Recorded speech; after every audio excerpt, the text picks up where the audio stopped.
Hey so guys, welcome back to another sports stuff video. I know it's been a while since you see me, but let's get back into the grind of videos. It took a little bit of a while off, so there's not a lot of NFL news that happens, so here I am, back on the grind. So first video of the 2023 NFL season's kicking off. We'll be doing season predictions pre-minicamp, just 5 things that I think could happen by the time minicamp ends and going into the season. So first, we have, I did not think about where I should put my camera. There we go. First, we have Ryan Tannehill is named starter for the Tennessee Titans. Now, Will Levis was drafted in the 3rd round or 2nd round, and Malik Willis the year before was in the 3rd round. And Ryan Tannehill is obviously on a big deal. Everyone thought they're going to cut him and save like $30 million this year, but they didn't cut him yet. That's because Will Levis has been terrible in OTAs. Missing open throws, multiple interceptions that should not have happened. It's bad. And Malik Willis is still QB3 for them. They really threw him into the fire, and I really don't think that he should have ended up in Tennessee in the first place. But he did. So did Will Levis. Both guys I didn't think would be a good fit in Tennessee. But they did, they want to draft the guys. They want to ruin their careers. That's what happens. I think Ryan Tannehill is just a better option of those 3 guys right now. D-Hop is still a possibility. Apparently the talking went really well. He did a visit to them, talked about a contract, and they can remain in contact the entirety of his visits. They had a really good visit. D-Hop is still a possibility. And Derrick Henry is still there. They kept Derrick Henry to remain competitive, and Mike Vrabel always overachieves with his teams. And I think if Mike Vrabel wants to win games, his best way to win games is with Ryan Tannehill. Now, if he gets word from the GM and the owner, hey, no matter what, you're guaranteed another year, but we want to get Caleb Williams, we want to get Drake May, I think they might start Will Levis day one. But Will Levis was always going to be a little bit of a project. Everyone thought he was the most NFL ready. I didn't agree with them, really. I still think Will Levis needs to sit for a year. That's what happens when you're not drafted in the first round. There's certain teams that I would be like, okay, if he started week 1, I trust their development team that he'd be ready week 1. The Titans, we have not seen them draft a QB in the last 10, 15 years that, in my opinion, is ready to start week 1. There's a reason Mariota got moved off for Ryan Tannehill. There's a reason Malik Willis didn't start last year. And I don't think Will Levis is going to start for them this year. I think Ryan Tannehill is going to win that job pretty easily. And I think if they do get DeAndre Hopkins, there's no way they're letting Will Levis throw to DeAndre Hopkins. They're doing everything they can to win if they get D-Hop, and Ryan Tannehill is the best option for them. Next up, we have D-Hop ends up in Cleveland. So speaking of DeAndre Hopkins, I think Cleveland is the most, logical landing spot. Now, yes, I am a Browns fan, so if this happened, I would lose my freaking mind. But it makes sense, right? He's got the connection to Deshaun Watson. Every time he was with Deshaun Watson, he was an all-pro, Pro Bowler, one of the best wide receivers in the league. He was known for his amazing, amazing hands. And I just think that, with Deshaun Watson in Cleveland, it makes so much more sense. Browns are currently in their Super Bowl window. With Deshaun Watson, like every good quarterback, there are multiple phases of having a franchise quarterback in their Super Bowl windows, right? When they're on their rookie contract, that's the first window. You put all the chips to the table. The Jags are in that window right now. The Bills are in that window for 4 years. The Chiefs were in that window for 2 or 3 years, and they won a Super Bowl in those 2 or 3 years. I'm trying to think. The Rams, when they had Jared Goff, Tom Brady's different because he always took like 20, 25 mil a year. Always is undervalued. Russ, even when they had Russ, Aaron Rodgers, there are certain phases of your career that you try to go to win a Super Bowl. When Russell Wilson was on his rookie contract, they went to 2 Super Bowls and won 1. You know what I mean? Aaron Rodgers won a Super Bowl, I believe, on his rookie contract, hasn't been back since. Now he's making a bunch of money on the Jets. There's certain phases. So it's a rookie window, Super Bowl window.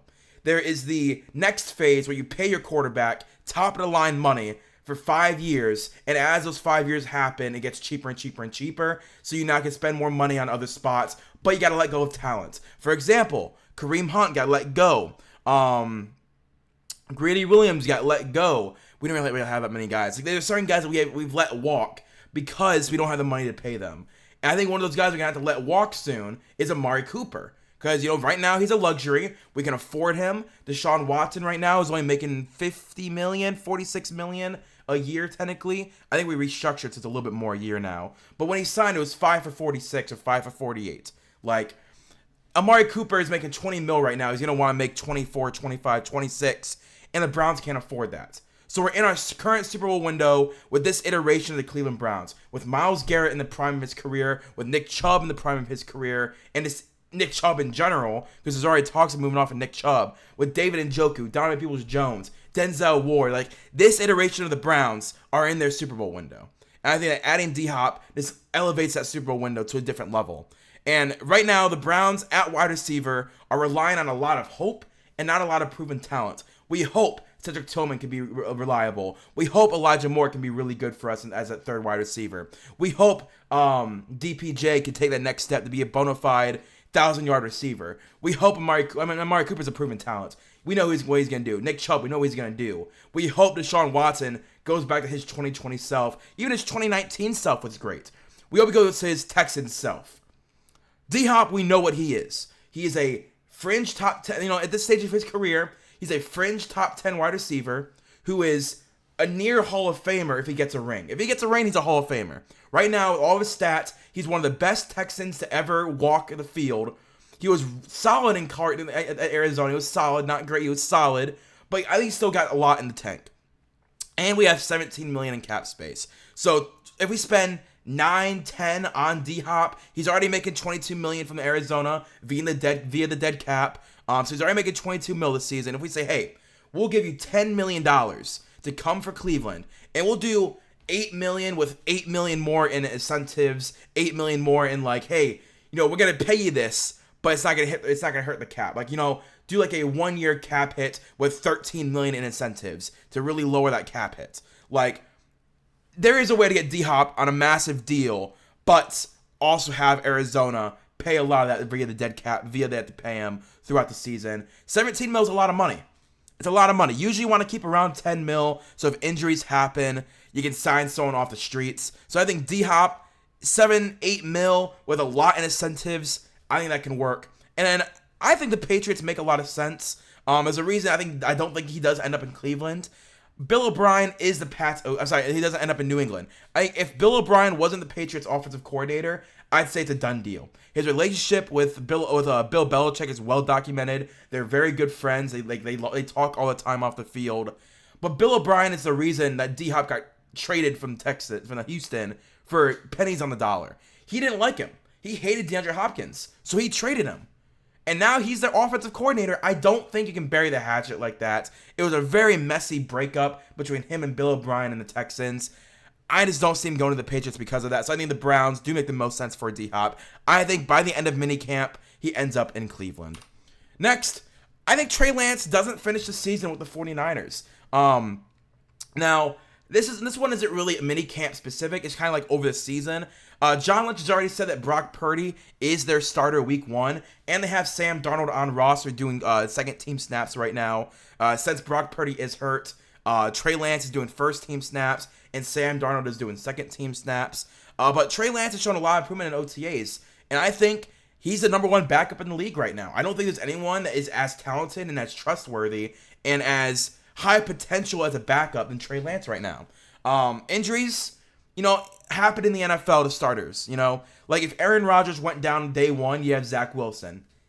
It's okay. If Jared Goff went down, who's behind Jared Goff? If Lamar Jackson went down, is it still Tyler Huntley?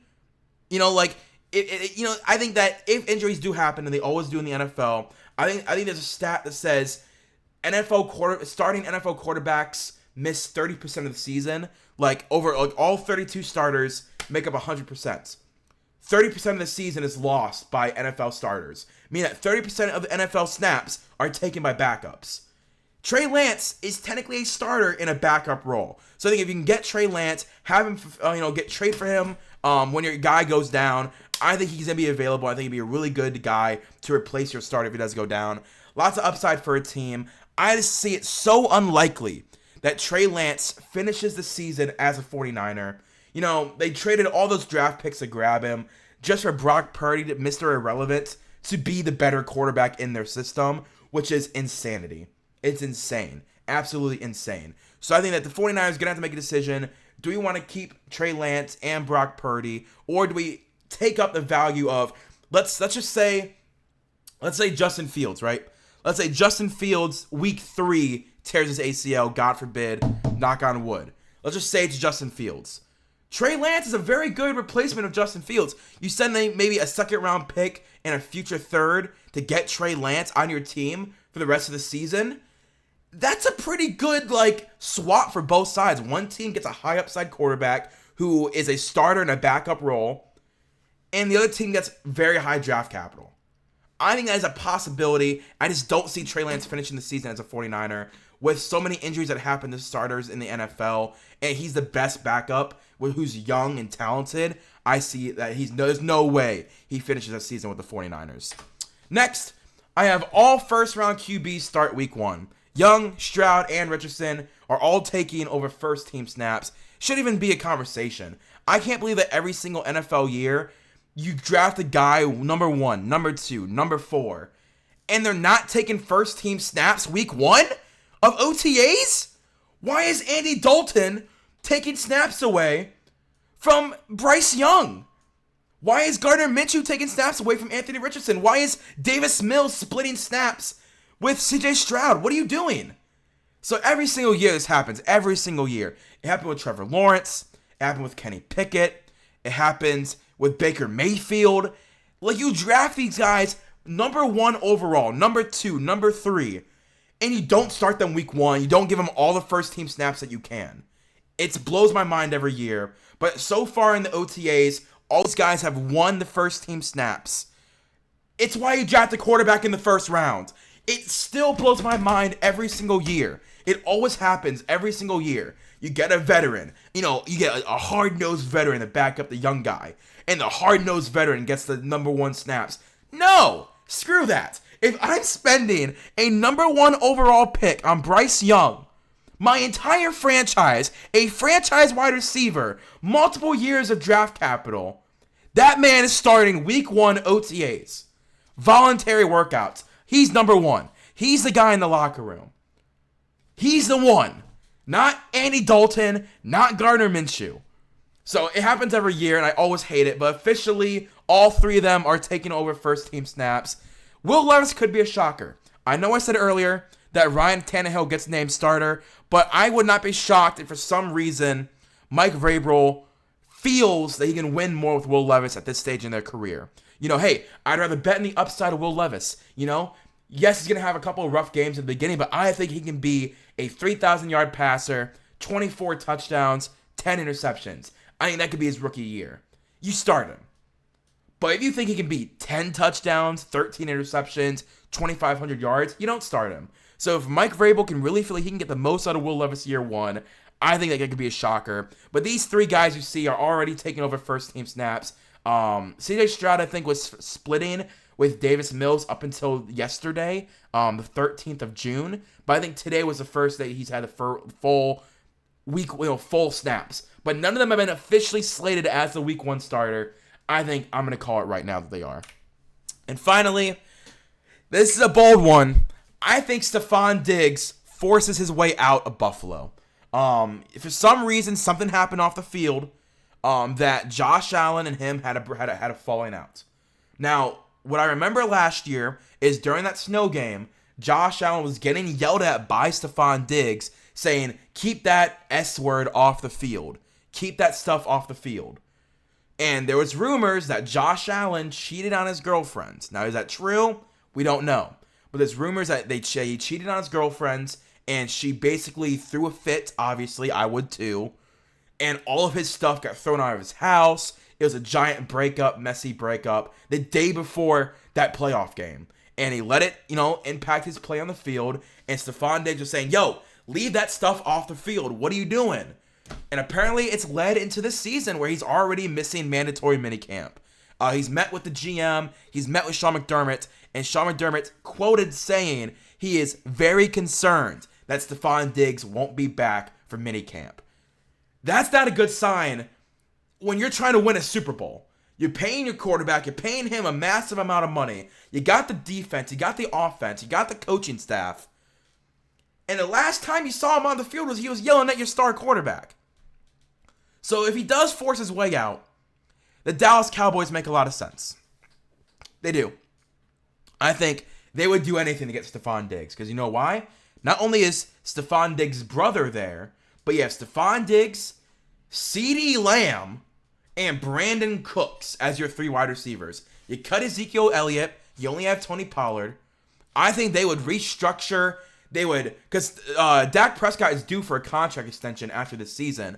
They would extend Dak early and push that money out. They would push that cap hit to infinity and beyonds to make sure they get Stephon Diggs. They would do whatever needed to make sure that Stephon Diggs is on that team. And I think they would trade whatever they could to get Stephon Diggs. The Cowboys are doing anything to win a Super Bowl. So if it's true that Sean McDermott is very concerned that Stephon Diggs won't be back for minicamp, or period, get the most you can for him. Give someone else those first team snaps. You got Gabe Davis. You got Khalil Shakir. Let me look up free agent wide receivers tracker. I'm seeing who's still available in free agency. You still got, let's just say tomorrow, right? Let's just say tomorrow, June 15th. They trade Stephon Diggs to avoid anything. There's still D-Hop, Julio Jones, Jarvis Landry, Sammy Watkins, Rashard Higgins, my boy, Quintez Cephas. Oh, no, he's suspended, I think. I think Quintez is suspended. Like, there's a lot of pretty solid wide receivers who could be gone. I mean, who could be taken. Trade as well. You could trade for a guy. I'm not saying that he's gonna do it. But if it happens, I'm predicting it. I think the Cowboys make the most sense. I understand why he would want out. Because, 4 years now he's been there. And the furthest they went is the conference championship and haven't been back. They haven't been back. 2 years of the Bengals, 1 year of the Bills. Maybe it was 2 years of the Bills. I think it was just 1 year of the Bills, 2 years of the Bengals. You're going into your 4th year. You don't see any upside. And you just had a falling out with your quarterback that's lasted all offseason. I understand why he would want out. And if he does go out, I think the Cowboys make the most sense. Now, if you guys have any other predictions pre-minicamp you think could happen, mine, again, Ryan Tannehill being named starter of the Tennessee Titans, D-Hop ending up in Cleveland, Trey Lance not finishing the season with the 49ers, all first-round quarterbacks from 2023 start week 1, and Stephon Diggs forces his way out. If you guys did enjoy, please like, comment, subscribe, hit the notification bell to be notified when I post next. Again, I am back. I finally got a bunch of video ideas. I just want to take some time off. We're getting closer to the NFL season starting, so I'm very excited. But I'll see you guys later. Peace and bye.